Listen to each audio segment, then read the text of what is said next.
here and there we are. Okay. Hi, Norma. Is there anybody else online? No, there's just Norma. Joining us? Norma was the only one in the waiting Okay. room. Yeah, and they'll pop up at the top of the screen as Okay, yeah, as they come along. awesome. Welcome, everybody. I will call the meeting to order at 7:02.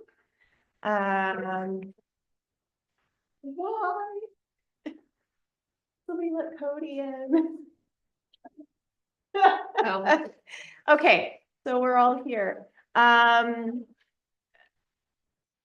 Good evening. I'm Chelsea. I'm the chair for the school council. Before we kind of get into it, I would like to see if we could just approve the agenda. Make a motion to approve the agenda. I'll second that. Okay, wonderful. So that was Megan first and Jason second. And then if we could just have a gander at the minutes from the past meeting on October 29th. And then we'll just approve the minutes there. Does everybody have a copy? Right here. Okay. Smells just so organized. I'll approve if you guys are all ready. I'll second that. Okay, Is awesome. it attached to the meeting invite too? So if somebody's virtual, are they all attached? No, No? Like files, like Yeah. documents? well, and we could stuff? certainly do that on We a might go forward wanna do that in basis. the future, It's a great idea. Okay.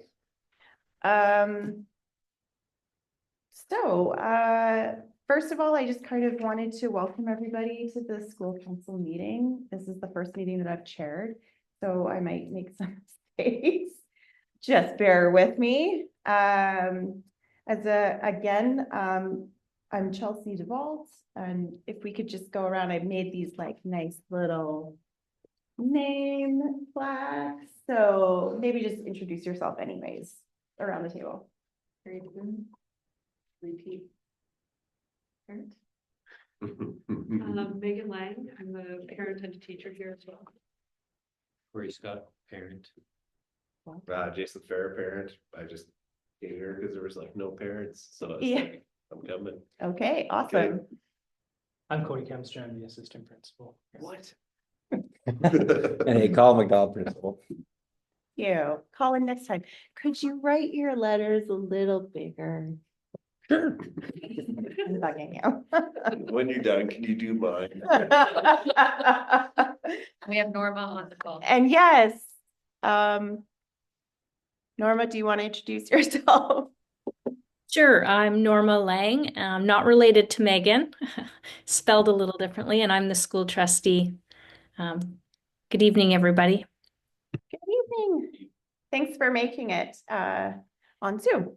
So I think the first thing that I wanted to do just as a kind of like to refresh and review what school council is. And on the backs of these, I just kind of reiterated kind of what it is, just to basically, I think that there's maybe perhaps a lot of parents that are not sure what school council is. Sounds very involved or very like, it is an official provincially mandated group that all schools have. However, it is run by parents and it's for parents so that they can advocate for their kids and students at school. So just wanted to reiterate that it's a structured group of parents and guardians of school students, the principal, teachers, and community representatives, and that all parents and guardians of students in the school are members of school council. So it's not something that you have to join, but you do have to show up and participate. So, and we do need parents whenever there is a motion that we need to also pass. Just FYI, that the board doesn't have a vote. So the parents, that's in your power for your participation, for you guys to vote on. It's not for us to make a decision. Hello and welcome.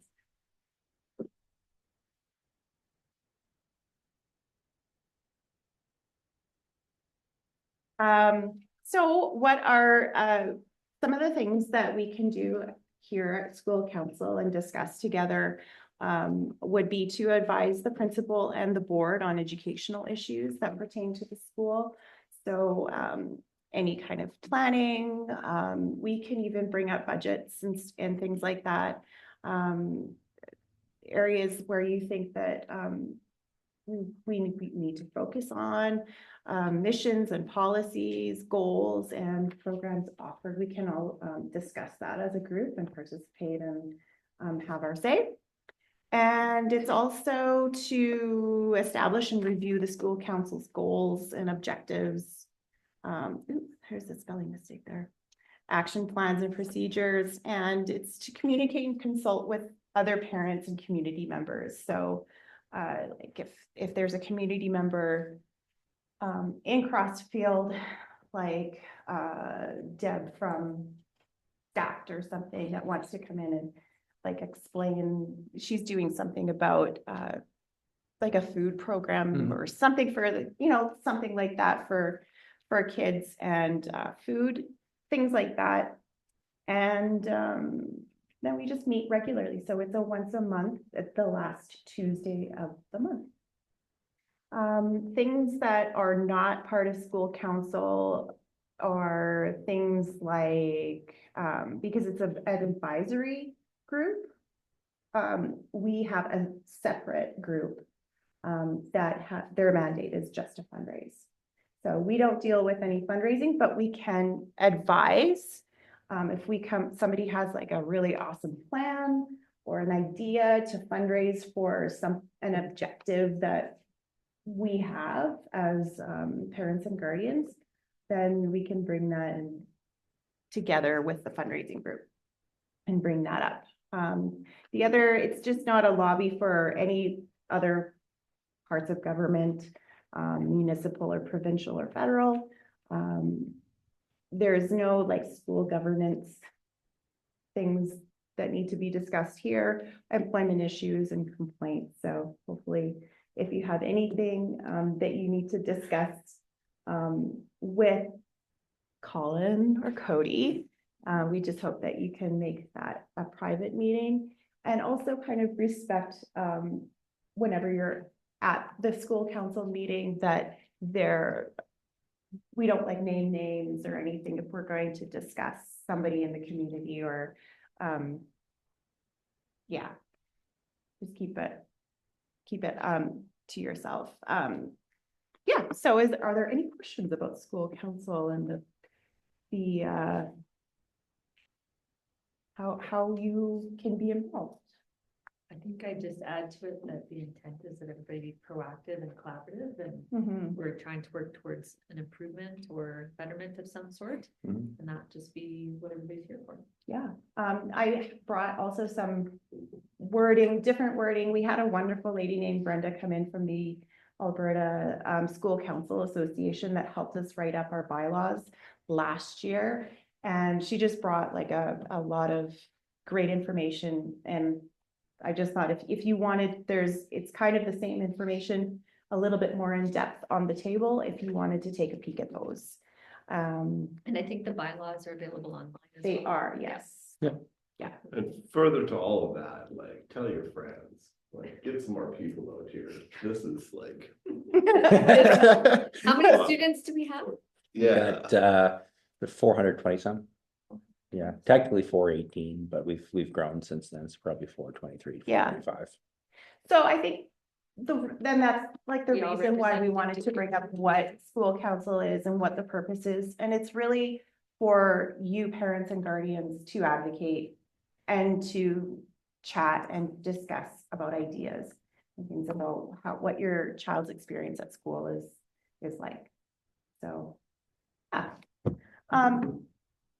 If there's no further discussion on that, we'll move on to the principal report. Wonderful. If it's all right, Mr. Kempsel, we'll start out with the initial bullet points, and then I'll present briefly regarding the school education plan. Yeah, so the awards, they went really well, I guess is the Coles notes of it, but this year was the first year, as far as I understand, where we actually combined the middle level with the high school. Shouldn't say the first year, but it's not the way it was done previously, so brought them together. Went really well from feedback we received, limited, but it was positive from staff as well.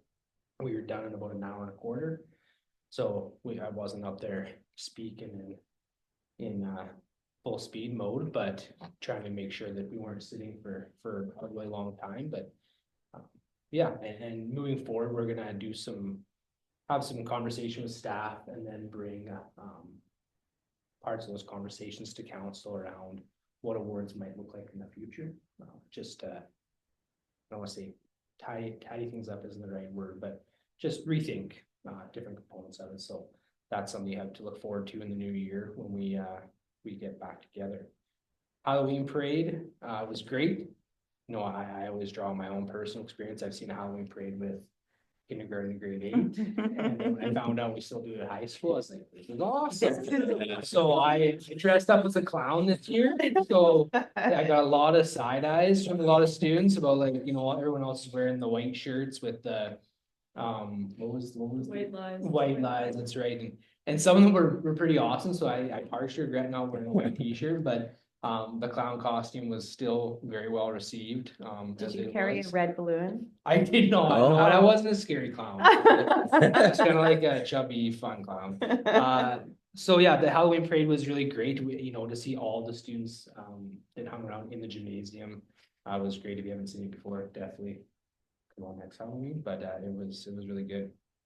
Parent teacher conferences also went well. We had 2 different nights, and my understanding from conversation with different teachers was it was a really positive turnout. A lot of parents out across those 2 nights to check in and see how their kiddos are doing with their learning. We always appreciate that, you know, to have that type of interest and buy-in from parents in their child's learning is huge. So the next round of those conferences is in April. March. Yeah. So we'll have another round of those coming up in the spring or late winter, and then field trips. So field trips, they are ongoing. So we've been to the zoo this year. A couple different groups go to the zoo for photography and some for science.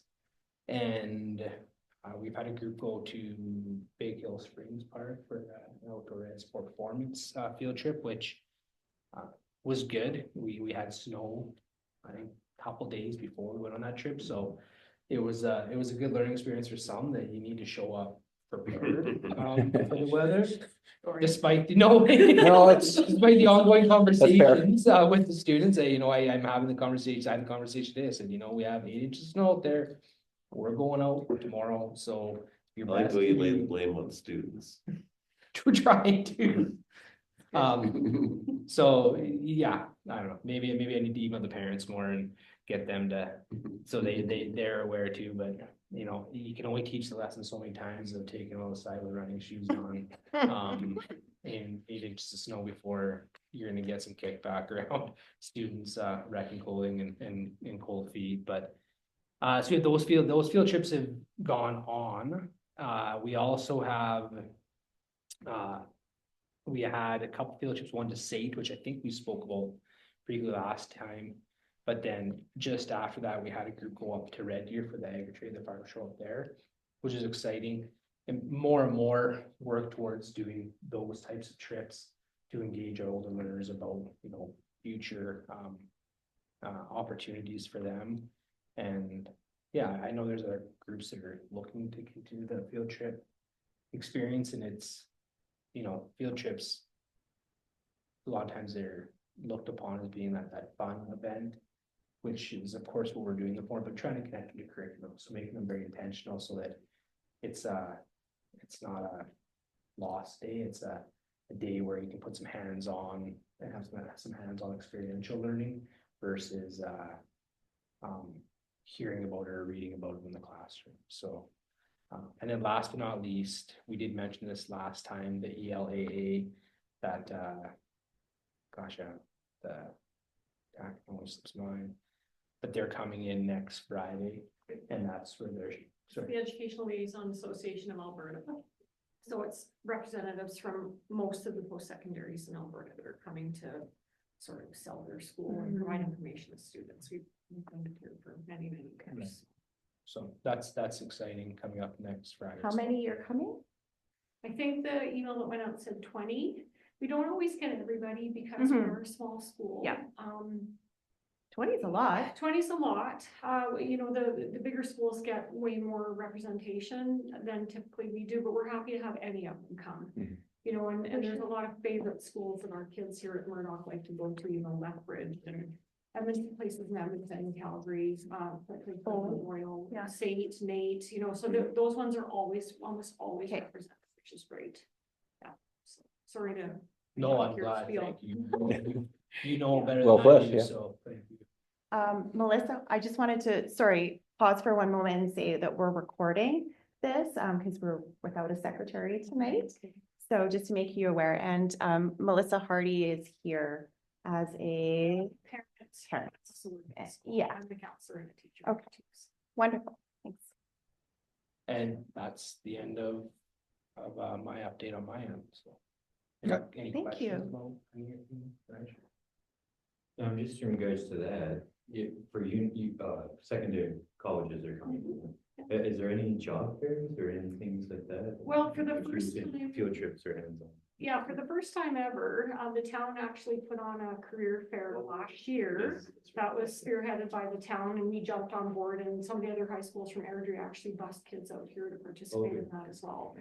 This is just typically post-secondary institutions, the recruiters come, provide information and the view books and things for kids to contact information for them to reach out to the schools if they have questions about programs and, you know, everything from certificates, diplomas, degree programs, applied degrees. But this career fair they had last year was more sort of job oriented, but it's a good connection for the kids to make with the schooling that they might need in order to enter these careers eventually. So I think it was a huge success, and I don't know if Norma would want to chime in on that, because she was part of that planning, I believe. I'd love to if I can. Yeah, so that career fair was actually hosted by the Crossfield Chamber of Commerce, and it was a focus on trade careers. And I had this in my report, but I'll just jump in now and share exciting news that we're going to be able to do it again this year. And we just got news yesterday that we're getting a $25,000 grant. So last year we got $10,000. Chelsea was part of this too. $10,000 from this bucket, $7,000 from this bucket. But with $25,000, we'll actually be able to likely pay for transportation for Rocky View schools outside of the community. Very hopeful that we can partner, and I'm taking my trustee hat off here and putting on my Crossfield Chamber of Commerce hat. We will be able to partner again with WG Murdoch School and the leadership students that did such a fantastic job last year of supporting that event. The date is going to be the second Wednesday in March. So that's as far as we've gotten with the planning so far. We just got the grant. So stay tuned. There'll be lots more information to come, and really hopeful to just expand, build on and expand maybe our partnership with WG Murdoch and get that student voice in the planning piece so that we plan something that students are excited about and interested in inviting their peers from other schools in the division. Great, Good news. yeah, Great. very good news. And then just Corey, just based on that question, but we have a number of different opportunities, and Colin might expand on them when he's talking about our school education plan here and the building future ready students, but definitely a number of intentional collaborative efforts or opportunities for students to see things outside of the post-secondary education specifically, and more looking towards, you know, what job opportunities are out there, trades opportunities, and and even maybe kind of what, like the gap year, but rather than just take a year off, being intentional about it as well. So that's something that our Kim Fox is working hard with as well. So, but I don't want to steal any columns thunder, so. No, it's quite all right. So I'll move into the school ed plan if that's all right with everyone, and our main goals overall. So the jurisdictional plan involves advancing students' numeracy and literacy skills, building future-ready students, and creating inclusive, engaging, healthy learning opportunities for all students. Our school-based plan then aligns with each of those areas of the jurisdictional plan. So for our main areas, we'll start with numeracy being one of those key areas. And I'll leave literacy until the end, because actually then we'll dovetail into our teacher report as to what our ed plan looks like in practice in the classroom already here, just a couple months into our school year. So with numeracy and with all of our areas, at our first professional learning day, there's an expectation that all teachers were part of a committee. So one of the committees across the school. That way you have full engagement of all teaching staff, and that they're a part of the process from beginning to end. So with the numeracy group, it's mostly comprised of, believe it or not, teachers of math courses. And what they did is they actually took a look at literature as to what is best practice in numeracy as far as instructional practices are concerned. And then from those instructional practices, they started to develop some, we'll call them instructional commitments, as to what they're looking to do across all their math classes with global strategies to support student learning. I'm pleased to say that on our professional learning day coming up this coming Monday, they're going to refine those goals and put them into practice. And the idea is with each of these goals, think of this as the building year, and then we're building these out over a 3-year arc, right? So we're taking a couple of months to intentionally develop goals, and then we can actually support these goals over the next 3 years for further supporting numeracy with positive behavior interventions and supports. We actually have the entire committee here this evening. So that'll be myself, Cody, Melissa, and Megan. And what they're doing right now, we convened at our first PL day. What the committee is doing is actually they're gathering student voice, teacher voice. In the new year, they'll be gathering a parent voice regarding our PBIS matrix. So I think everyone can get behind the main pillars of respect, safety, and responsibility. That being said, the subcomponents of the matrix, we want to revamp that with genuine stakeholder input. So right now, they've actually gone around to all the classes, and students are providing feedback as to what those subcomponents should be across the school. And it's actually our student advisory council who is actually spearheading that in conjunction with staff. Then we're going to, at our PL day on Monday, collect staff feedback. And then what we want is some feedback from school council at our January meeting, so that we can have all voices represented, and then we can have our new subcomponents of our matrix completed. PBIS is going quite well in the school, so we're using that language on a daily basis on the announcements to positively and proactively frame expectations for student behavior regarding respectful, safe, and responsible behavior. As well, staff and students have been doing a great job of making positive choices throughout the school. So to be honest, like student discipline referrals at this school are few and far between this year. That being said, the odd time that a student is referred to the office, when we have a conversation, it isn't an opinion-based conversation about what we think or what the student thinks, but rather, okay, what did the conduct look like in relation to respectful, safe, or responsible behavior? And typically the students have been able to reflect on their actions, and we've been able to come to a positive resolution, and it often provides a good learning experience for students. The last area being literacy. We have a committee for literacy, and there's 2 main areas that we're focusing on. One is writing, and we actually have the RVS writing assessment that assesses students periodically throughout the year to gather data on their writing progress. And we have a committee that's looking at, once again, similar to numeracy, instructional commitments that we're going to roll out in the new year and beyond into future years, which are aligned with evidence-informed best practice. So we actually combed through some research and some text during that first PL day to make sure that our instructional practices aren't what I like to call edgy opinion, so just opinions as to what best practices, but rather evidence-informed best practice, right? Because every profession and every area advances, as does education. So we want to be on the cutting edge of what we're doing. And the other piece is reading, and primarily we're focusing on the grade 6 data point, because that's the data point that we have this year with Fontes and Pinnell. And so right now we're actually piloting a literacy intervention to support and target students and supporting their literacy universally across the classroom, but also aligned with the data as to which students need specific supports. And with that, that is my principal's report respectfully submitted, but I will turn it over to Megan to extend upon that in the teacher report. I'll put my teacher hat on for Yeah. a minute. Yeah, so I teach grade 6. I'm one of the 3 grade 6 teachers here, and we've all joined together, and just like Colin said, we're taking 15-20 minutes from period 1, 15-20 minutes from period 2, and doing a common literacy, 2 common literacy blocks. And Mr. Robson is coming in as another adult as well. So in the first literacy block, we're doing something called the 6-minute solution, which is very fluency focused. And it's a repetitive reading, which helps the students orally read clear, read the punctuation properly. And it's quite fun because they get to graph how many words per minute they read.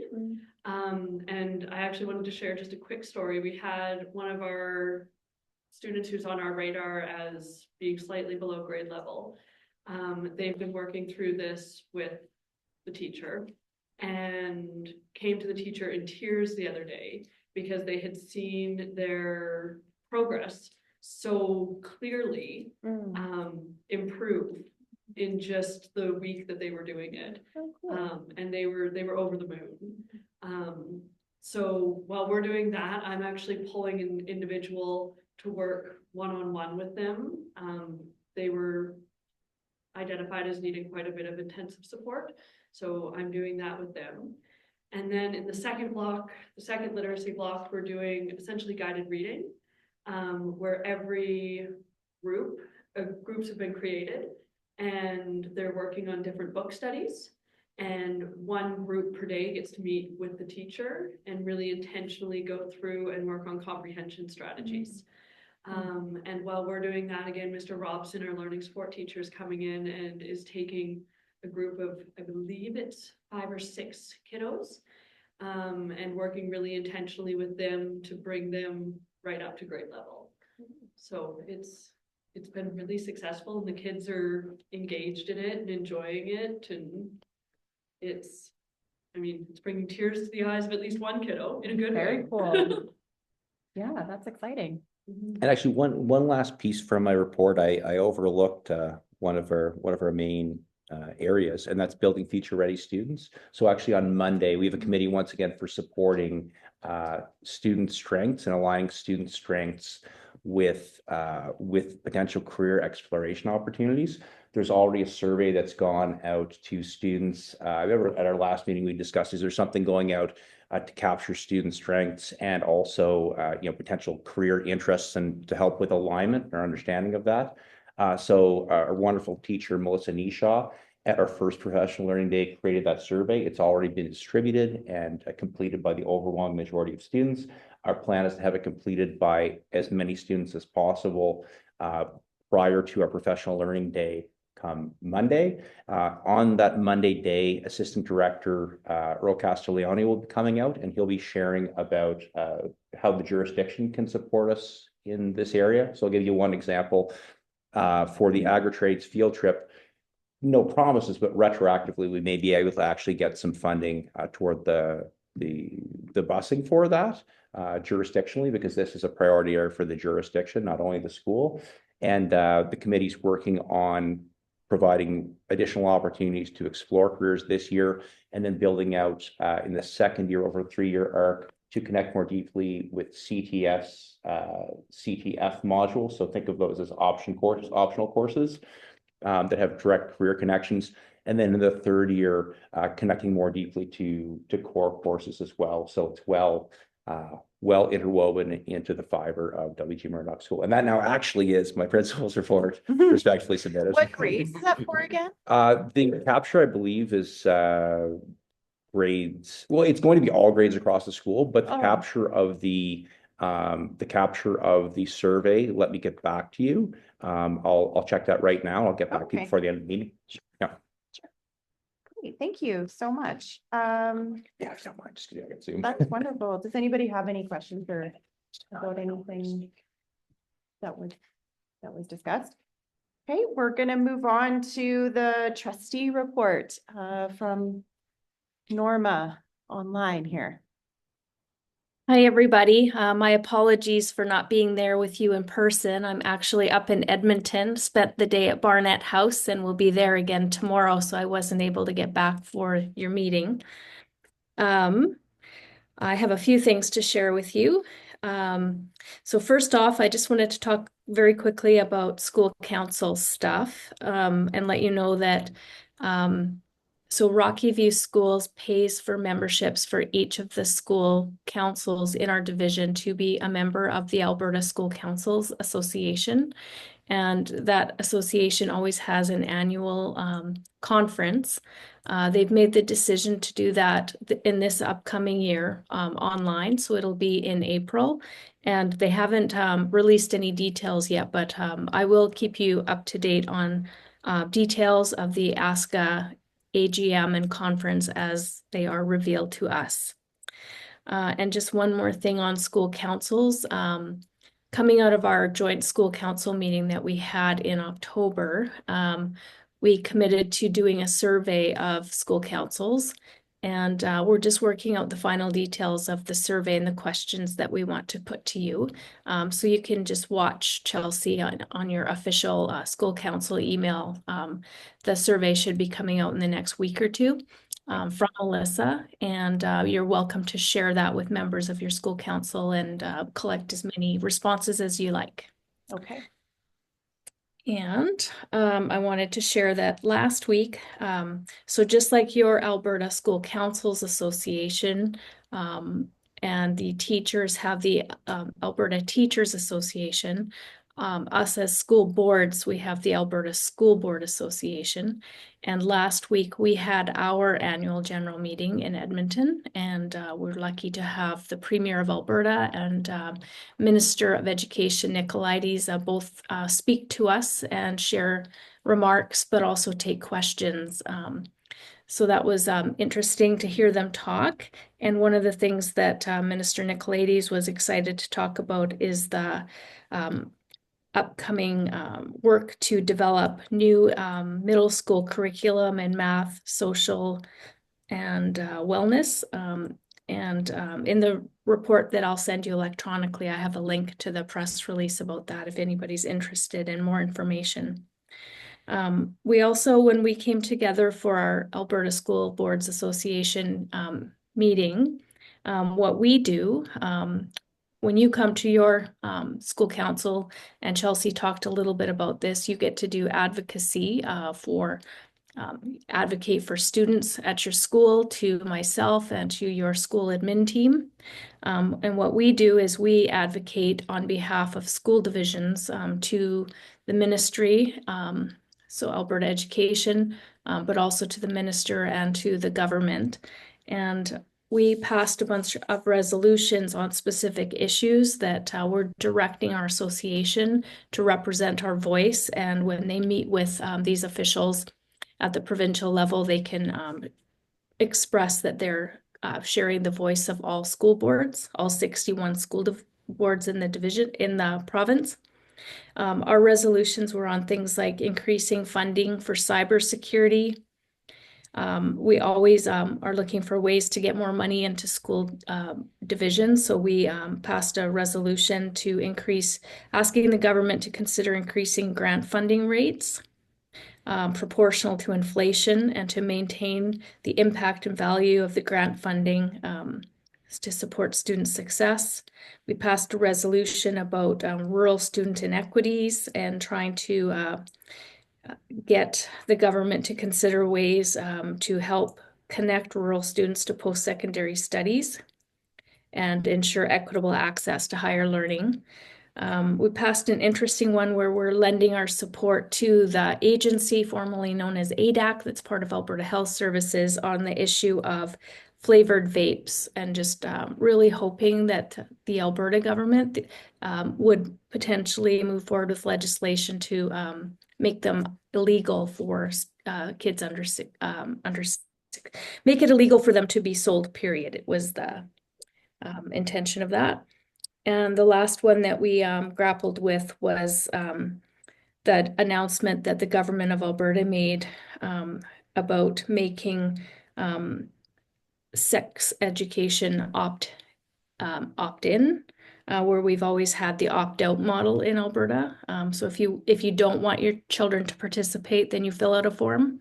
But the government is tabling legislation that would see it change to opt-in. Issue aside, it would just, we know, be a logistical nightmare when it's not the practice for the last 30 years in Alberta to do it that way. So the Alberta Teachers Association's already been advocating on that, and we just wanted to lend our support as Alberta School Boards Association to that. It's coming back down to Rocky View Schools level. I wanted to share some highlights from our October 31st board meeting. So we made, we sent up to the government of, to Alberta Education, request for 27 modulars. So you'll remember me saying at your last meeting that WG Murdoch would be getting 2 modulars next summer. So they'll be in play. The intention is for them to be in play for next school year. So that's a decision that was made in the past, but looking forward, we are requesting another 27 modulars for use around the school division, and we all boards have to submit that request by the end of October each year, and then we find out in the spring what we might be getting. So we just have our fingers crossed that we will get maybe 27, but we don't usually ever get the number that we ask for, but we know we have a need for 27, a stopgap measure until new schools can get built in the division, while we wait for the government to come forward with the funding and the commitment to building new schools in Rocky View. Can I just reiterate, just sorry to interrupt you. Does that mean that the 2 modulars for the high school, was I hearing you correctly that they might not be approved? Is that part of that process, or is that a done deal?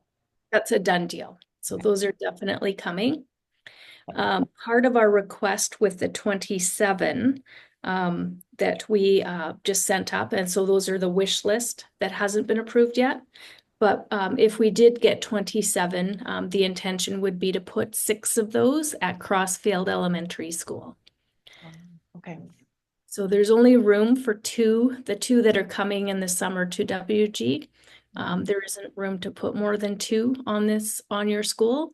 And what our plan would be is to take out some of the old modulars at Crossfield Elementary and replace them with new ones. So replace 4 with new ones that would have maybe they definitely need new ones over there, and then have 2 additional ones. Okay. Thank you. You're welcome.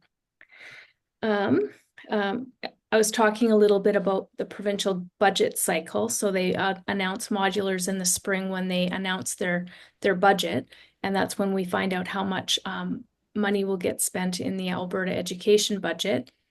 But what the government did coming into this school year in the summertime, they announced some off-cycle funding. So you might remember from hearing things reported in the media that they were giving a boost to school divisions. And Rocky View Schools' take of that little bit of extra funding was $3.7 million.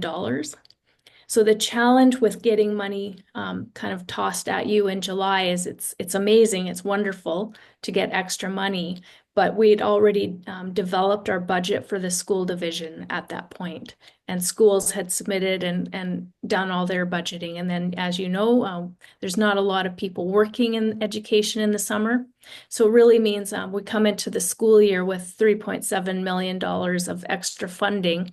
And then once the school year has started, we have to figure out how to spend it and put it into play. Obviously, we want to use student dollars committed to this school year in year.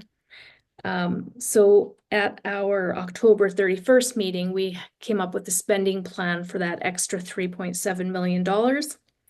And the board approved a plan that would see additional supports to help schools transition new students with complex needs into their school culture. So setting money aside for that. Fund enhancements to IT infrastructure. And we did have a few things happen over the last couple of years that have indicated that we do need to kind of reinforce our investment in our tech infrastructure. Resources and technology for schools to support a smooth transition in schools in Airdrie that are seeing significant changes to their student enrollment next year. You remember that Balancing Airdrie Student Spaces thing we did last year. Those changes are going to come into effect for September 2025. And so that will be things like changing walls, buying new furniture in some of the schools that are going to see higher levels of utilization based on the changes that we're making. And last, some remaining funds will be included in instruction contingency.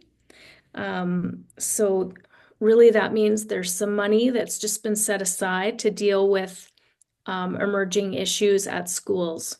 So maybe that's more of a message for Colin and Cody. Heads up, if nobody at central office has told you that yet, just be aware there's a little bit of extra money that if you have a need, this is a good time to get a jump on asking before other schools do.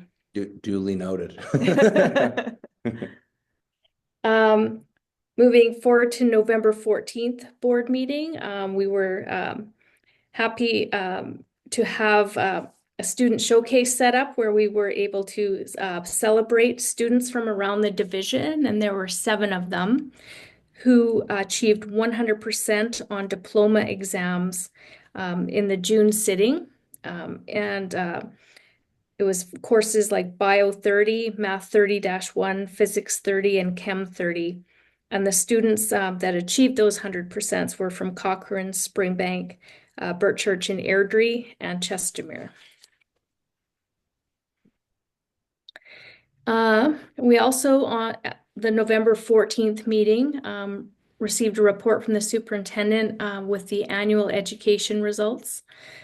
So you get this presented to you at your school council. It's your school results. And then we have the roll up to the division level, and we are looking at the results for the whole division. Just like the whole province, it's a good news story really this year that results in Alberta for students is starting to trend back up. So that recovery from the COVID related challenges during the issues caused during the pandemic, really with that disruption to student learning, are starting to work their ways out of the system, and results are starting to trend up. That was definitely true in Rocky View with our numbers for grade 12.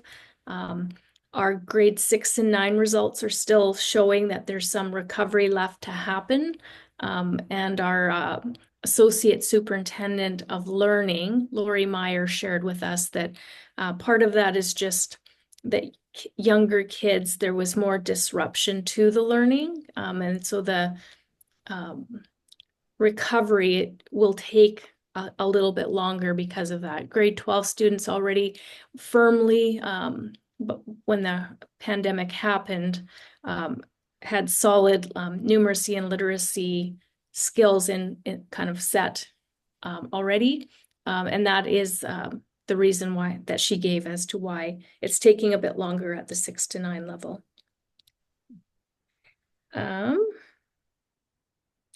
I've talked a few times about that bylaw that needed to be passed by the board related to their decision on the ward boundary review. So the bylaw is now in place and has been sent up to the Alberta, the Minister of Education for final sign off. My guess is that it has to be done by the end of December or it misses the deadline. And knowing, because I just saw the letter go up there today requesting the Alberta Education to look at it, it's probably not going to get signed before the end of the year, which is going to be a conundrum for the board, because then I'm not sure if the superintendent can authorize a request for an extension, or if that will have to come back to the board. But all that to say, stay tuned, because it still isn't a final. It isn't completely locked down yet until it has the Minister of Education's signature on it. And yeah, I just wanted to talk quickly. I already mentioned that the Crossfield Chamber of Commerce got the funding for job fair, and it's going to be on Wednesday, March 12th. And we're looking to collaborate as much as we can with WG Murdoch. And the reason for the $25,000 is that Alberta Chambers of Commerce, who's the grant, the funder for it, wants to see us put on a more regional event. So last year, you might recall, if you were there, I think we only had 6 post-secondaries. We were really focused on the trade schools, but we would kind of have a mandate to expand that a little bit. And we had about 30 employers that participated, and we would be looking to expand the number of employers. Employers were there hiring kids into summer positions and doing some on-the-spot hiring. But the intention with the employers being there was more about showcasing career opportunities, especially in the trades, in the region. So what would it? Go ahead. Any farmers there? Was there any farmers there? There was a couple of ag tech, I think. Oh, Yeah. yeah. Cool. Yeah.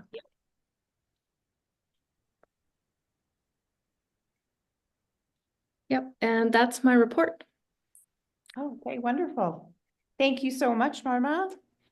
Does anybody have any questions or concerns about anything there? I'd like to see like a broader range of opportunities explored, right? And I also feel like it's like more of an opportunity for schools outside of Crossfield than it is for Crossfield. And you're referring to the career fair? Yeah, Yeah, okay. but that's just 2 cents. Yeah, yeah. Well, like Norma said, I was on the committee that put that on last year, and it was I believe like the grant that we got, correct me if I'm wrong, was mandated to focus on the trades last year. I So believe it was. yeah, so that's the reasoning for why we did it that way. But yeah, we would love. We had good buy-in too from other sectors, right? Like it wasn't just a trade show. Yeah. right? So that And it was our first time as a committee doing that last year. So we've learned a lot and we're always open to input. And was that obviously here from in the the community. schools? I can't remember. It was at the community center. And then we had like WG just kind of walked out their kids over, and then we also had kids bussed in. Yeah. I think there must have been, because one of the APs was here. Yeah. Yeah. So what's the lead time that they need to be asked to come? Or did they get to, like, normally you said last year was specifically towards trades, but this year won't specifically be trade focused, right? Yeah, we're building it as we go. So if anyone has ideas, really, really interested in hearing anybody's ideas. If anybody wants to help, definitely interested in that too. The goal is to make it as first and foremost, it's for WG Murdoch. You bring your whole school. Last year, at first we thought it was just going to be for the high school kids, but and we had a vision of it being also for the community, where this year the mandate and the application that we put together and sent up to the Alberta Chambers of Commerce, we really said we were going to kind of double down or just go more after just student attendance and not worry about the general public. So we would be looking to sort of stagger the arrival and not have the students all there at the same time. And really open it up to middle school for our region. So the So focus this year will be on students. yes, absolutely. Yeah. That's great. I think there's a Okay. number of producers and local businesses that would be like super interested in this. And I think you would get like a large amount of community support. Yeah, I think that's like something you guys should look into. Is Mhm. No, I really would love if maybe Chelsea, you could share my email with, I Yeah. forgot your name, I'm sorry, but And I have a few specific suggestions too. Like, just spend 2 minutes and fire me all your ideas. I'm really interested. awesome. Yeah. Thanks, guys. And I will share that with you.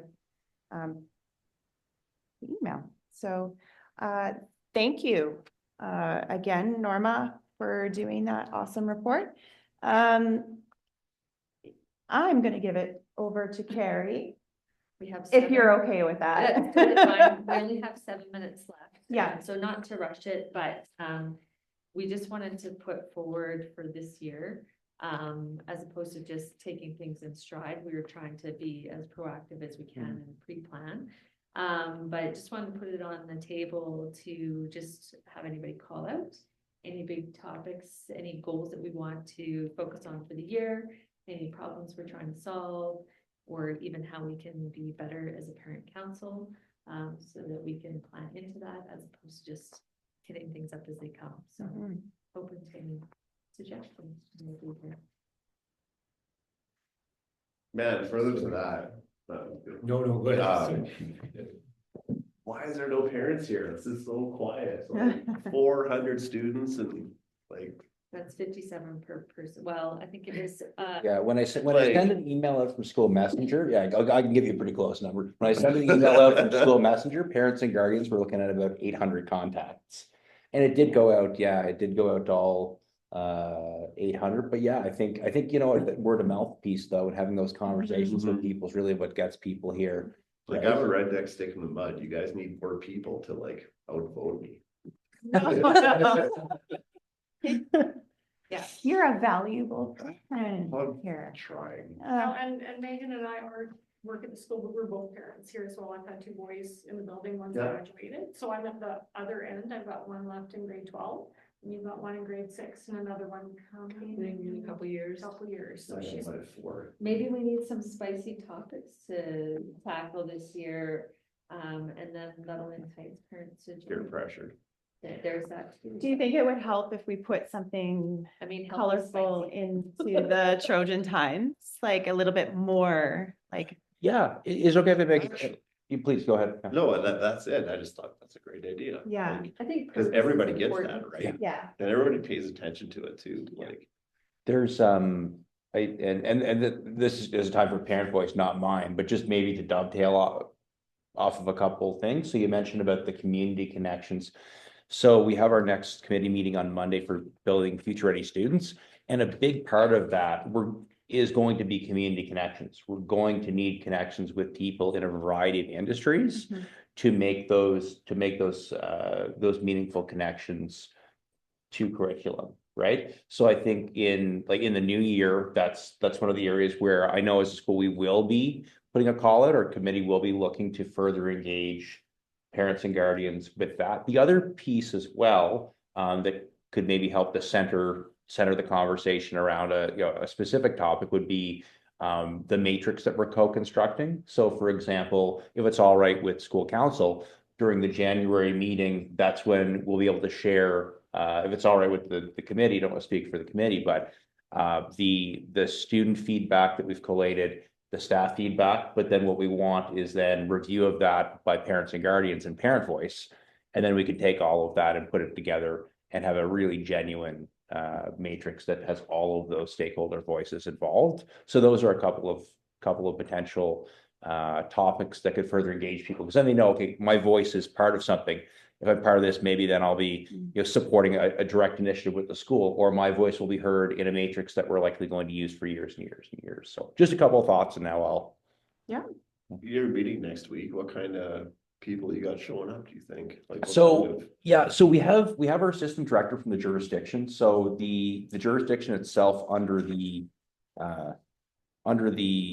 domain of building future ready students, there's actually an assistant director whose portfolio is specifically supporting building future ready students, and so he'll be here, and there's a divisional framework. So he's going to share that divisional framework with our committee, because they presented to us at our administrative meeting a few weeks ago, and it actually provides significant insights, and actually, I think it'll expand the conversation.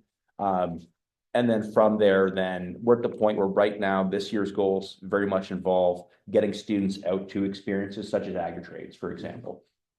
But then as well, as we move forward throughout the year, then we want to start to compile that list of individuals who can specifically support areas that we can then connect to the student data, right? So a student, for example, is interested in becoming a farmer, but he doesn't necessarily have, anyone in his family or circle that has that background, right? But he has certain strengths, but then we can create those community connections to support those career pathways and those strengths. Just a thought. I think part of, just to build off that too, conversation we had with our 11 12s last week was around the terrible acronyms, TEPF. So it's a new connection that we've made with Rockview Schools to get students credit working towards, whether it's Boilermaker, sheet metal, carpentry, finishing carpentry, different experiences that way. So that opportunity just come to us this year for that. We have one student who's applied to do his sheet metal work. So he spends half the school day from February until May working on sheet metal knowledge and really pieces related to that. And then comes back here and does his other 2 5-credit courses in the afternoon. So it's just providing those opportunities, and even like the green certificate, it's new information for me. But often you need to have a sponsor, someone who can oversee that.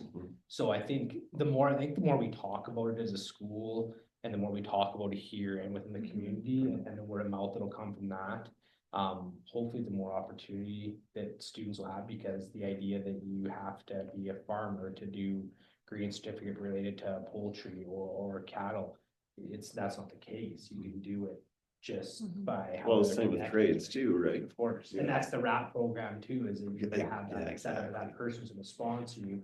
So how do we continue to make those connections? We have those people in our community. So how do we make those connections so that can happen? So I think that's a piece that hopefully we're gonna see it grow like this over the coming years.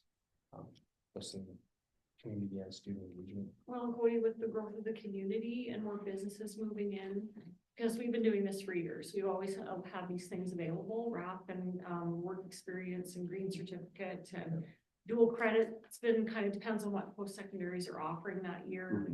But I think for having been a school counselor for so many years here, a lot of kids are looking for those opportunities, but there's not enough employers in town that can take on possibly the numbers of kids that need the work that may not have transportation, for example, to get to Airdrie. They're old enough to Even drive. to get into CrossFit, like we live out of town. Exactly. Yeah. Even get For into rural town, kids, it's- right? But if it's a situation where they could walk somewhere for the afternoon to work and do their RAP credits and their RAP work in the afternoon or whatever, in the That's a winter. huge barrier. It is a huge barrier, Yeah. and even in the winter months, like if it's at the far south end of town, I mean, some of these kids could be walking for 20, 25 minutes, and it's cold and, there's just all these complexities from being in a small town, but as our town is growing and more businesses are moving in, like even for kids to get work experience with Dairy Queen and Subway and all these places that are cropping up where the kids can go and work and their hours are such that they're not shutting down at 5 o'clock. A lot of businesses where kids are doing wrap programs, they're like 8 to 5. So the kids out of school 3:30, how many hours can they actually get if they're not open on a Saturday? So these are all these complexities that we've always had to deal with. But as the town grows, as our businesses expand, maybe they have different hours. They can be open on the weekend, close on Mondays, or these are the types of things that we need to sort of suss out for our kids. Is there any way to like bring the expertise into school and provide the wrap program in school? Well, we do have construction mechanics and we have a lot of options. Barrier, right? It is for a lot of kids because they may be old enough to drive, but the cost of having an extra car in the family and the cost of gas and how far they have to go, right? Olds or Didsbury or Airdrie or wherever they might have to go to engage in these opportunities can be a huge barrier. Well, up here, everything's 20K away, right? Exactly. So Yeah. this is a really great conversation. I think it's perfect. We're out of time. In the interest of time, Yeah. we're gonna end up, but I guess my ask, and Chelsea, we can, if you have recommendations, feel free to send to the email. And we can prioritize certain things. I heard a couple of things. I heard like even employment opportunities, transportation within, to even leverage it. There's some of Yes. the big pieces, but if you I think have that for additional- sure can be put on another, as a future agenda item and we can, Do some brainstorming. yeah, let's do some Yeah. brainstorming and come up with some ideas. When I Yeah. said spicy topics, I didn't mean Ah. terrible. I mean, spicy. I know what We know what you're saying. We all know. Yeah. Maybe we're just not spicy. I was getting a little, I was getting a little. So we'll there, get it Sarah. going, so, but this is great. Yeah, what we can do is then put the next topic on our future agenda items if possible, if we didn't really discuss about the concession. Do you want the 30-second rundown? Sure, Okay, 30 okay, seconds, okay, go. we're this close to a contract. The plan was to have it running by next week, but because it's being reestablished with a new individual, there's an administrative procedure regarding healthy food in schools. So what we have to do is I'm working with that individual now this week to go back and retool our menu. Okay. And then resubmit that jurisdictionally, and then provided that that is approved, then the contract should go through, and then it's a little bit more delayed than I'd anticipated. The hope was to have it running as soon as next week. Haven't communicated about it openly yet because I don't want to share about a contract that isn't in place. So for example, the AP thing with the healthy eating that's delayed it by a week or two.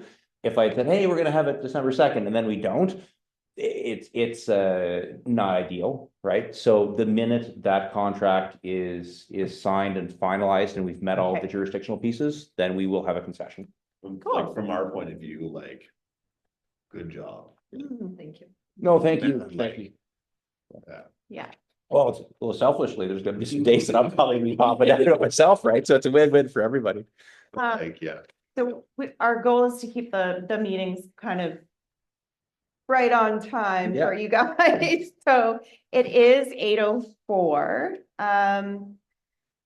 We don't have Krista here tonight to talk about volunteers. We had our lovely teacher report. But yeah, just to reiterate, item H, that there is no December meeting because the last Tuesday of the month falls on break. So everybody will be on holidays and breaking. So our next meeting will be Tuesday, January 28th, 2025. Wow. And yeah, please email us. Take this paper agenda home with you so that you can remember our email address if you want to have anything added to the next agenda. I think the next meeting might be a bit big because we'll have some extra items to discuss and reports to come in. And we'll try to get something possibly a bit more colorful or like Mhm. exciting in the Trojan Times about school council in January. Absolutely. So, Yeah. yeah, I will adjourn at 8:06. Ooh, effective. Thank you very much. Thank Just you guys so Yeah. much. Yeah. Yeah, very much. Thanks, Chelsea, for all. Thanks, Norma. Thanks, Norma. Good night, everybody. Bye. Hope it's warmer in Edmonton than it is here. Probably not. Oh, it's not. That's a negative, yeah. All right. I think you can leave them on. Oh, maybe. That's our assumption. I'll